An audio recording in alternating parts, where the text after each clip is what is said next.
This video is for business leaders who want to grow their own grit by being their own dopamine dealers. Now, grit is basically perseverance, but let's say perseverance with an edge, and it's more predictive of success than IQ and EQ. It's ideal to actually grow all three instead of debating is IQ better, is EQ better, is grit better. We're going to focus on growing grit and not the other two. Watch to the end of this video for bonus material on how to grow grit even more and a recommended video that dives deeper into some of the things you can do that are discussed in this video, but a deeper level of some of the things that are going to get discussed here about how to grow grit. This is something that is recently self-discovered. I'm pretty excited about it. I figured out a neat little hack to get around the limitation of doing one habit while giving you the flexibility and variety of improving in more than one habit. In the bonus video, it goes into detail about that, but the bottom line is the more things you try to change, the more new challenging habits you try to do, the less likely you are to succeed at any of them. And I think I found a mindset hack to get around that limitation. So you're not getting bored while you're trying to get to, or frustrated while you're trying to get to achieving success in one specific challenging thing. The grow your own grit formula has multiple essential ingredients. The first one is challenge time, which is what I've been referring to. That is a habit around a challenge time into which you can plug any challenge for you. For example, instead of saying, well, I need to exercise regularly, but I'm not, and then you're always exercising, focusing on developing that habit, and therefore not being able to work on other habits, which would normally distract you from developing that one habit. Now, if instead you say, I am going to do one challenging thing a day, that is my habit, one challenging thing for X time, or to X meaningful accomplishment at that task. During your challenge time, you exercise one day, do a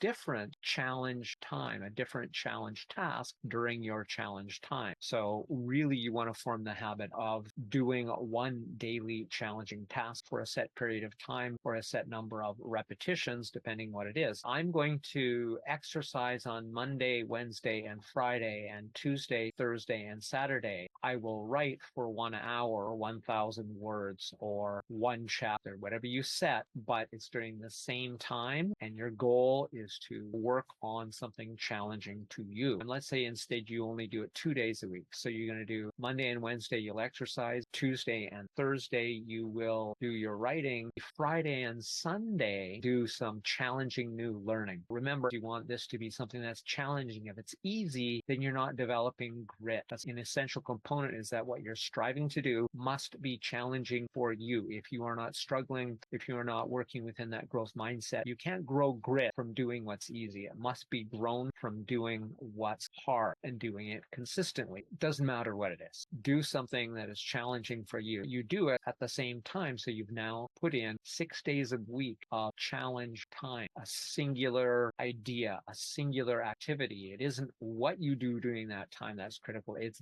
that you do it, that it's challenging for a fixed period of time or a fixed number of repetitions, words, whatever it is that's relevant to the activity that's challenging for you. I have a video about this called Daily Habit Mastery I will talk about later in this video. The critical ingredient, other than the challenge time I've already described now, is mindset, that you want to celebrate progress and small wins every single time you can think of it, every time you're mindful of it, which will be part of forming this habit. After finishing a challenging task, creating self-reinforcement, which is also a better predictor of success than IQ. So by self-reinforcing, that just means you reward yourself each time you've done something which you want to form a habit around. Critical component was being mindful to get the most bang for your buck. Before you do the activity, just before or the night before, I would recommend just before, reflect on and anticipate how good it will feel after having accomplished this. The reason we do this is because research shows that animals get a bigger spike of dopamine from anticipating the taste of food than actually tasting the food itself. So you use this same system, which we also have, and you anticipate how great it will feel to have accomplished something before you begin. Then during the activity that you're doing, say it's this video, which if it was really challenging, now at day 240, it's not so challenging anymore. But writing it today and putting together this simple but different background image was challenging. It took me far longer, but I celebrated during, mentally reflecting on, hey, you know, this is taking me a long time, but I'm doing it anyway. I'm staying gritty about this. So you feel good while you're doing it. This doesn't take a lot of mind share. You want to focus mostly on doing the activity, but you can say, hey, I'm still doing it even though it's challenging. That is grittiness in essence.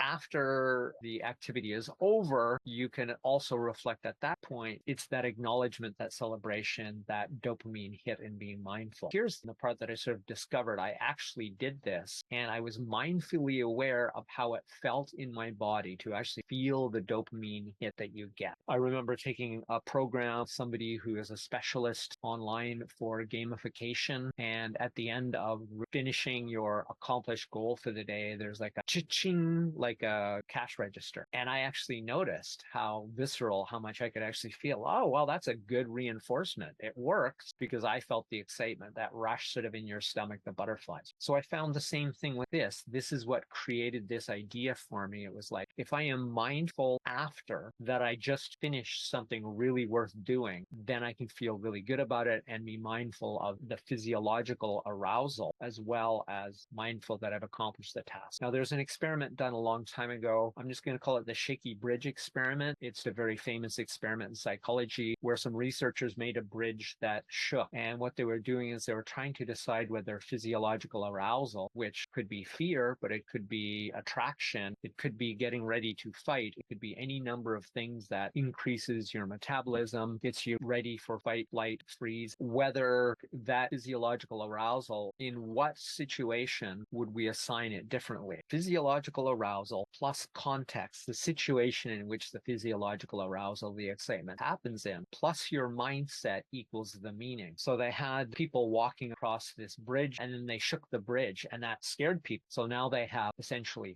fear because bridges don't normally shake, followed by a reasonably attractive research assistant saying, if you have any questions, please contact us. The idea was, would those who were scared on the bridge, who experienced a shaky bridge versus a non-shaky bridge, be statistically significantly more likely to phone the phone number of the attractive research assistant? And in fact, that's exactly what they found. The arousal sat next to somebody who was attractive was then that arousal was mistaken for interpersonal attraction rather than fear because it was reassigned immediately after that shaky bridge thing happened. So they were scared and then they saw someone attractive. They put those two together in their mind as, I'm attracted to this person. Take the physiological arousal, the buzz from your own dopamine that you're dealing yourself in this case, and then assign exactly what you want that to mean. There is no specific inherent meaning. So you take the physiological arousal, the dopamine hit, which you've mindfully created. You've done it in a specific context that you've engineered, and you can use your mindset to create the meaning. Doing this makes my life better. I'm going to do this every day because I feel great when I do it. Plug it into what you want it to mean.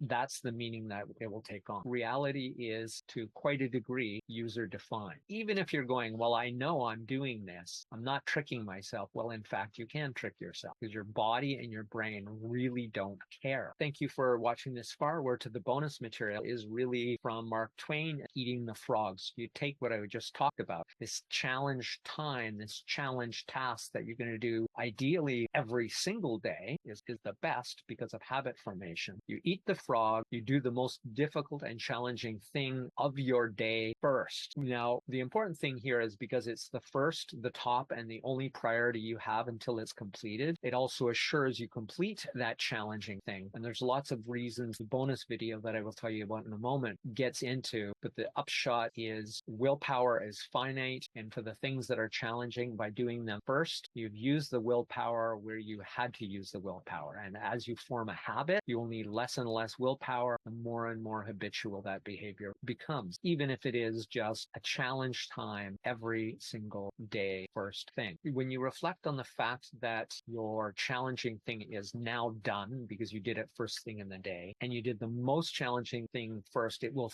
feel amazing. You'll feel, this is the experience that I had, and the science backs it up. You'll feel amazing and inspiring knowing that you already accomplished the toughest thing of your day and that you've done it already. You still have the whole rest of the day to accomplish and do other things, which are all easier because you started with the hardest one. And if it's your first challenge was harder than you expected, for some reason today I really struggled to get this video out. I do this a lot, but today it took much longer, and the picture took much longer than I expected. Well, I keep going until it's done. It's my first, only, and top priorities. The recommended video for today is a deeper dive into the advantages of challenge time framed as one habit, and into which you can plug any challenging task. So I've already talked about that a fair bit today, but it goes deeper as to why you do it the way I have recommended in that video. The next one is, I would like to challenge you to try being your own dopamine dealer as I've described in this video. And when it works, if you do what I said in this, it will work. Share this video with others. That is, take what I say, try it out for yourself. And when it works, please share this video with others. Thanks. So this has been Crush It Club 240, Grow Your Own Grit by Being Your Own Dopamine Dealer. 240th episode in a row, daily. Yes, I am proud of that. Anyway, it has not been easy, but that's what makes it meaningful. My name is Tim B. Green. Bye for now.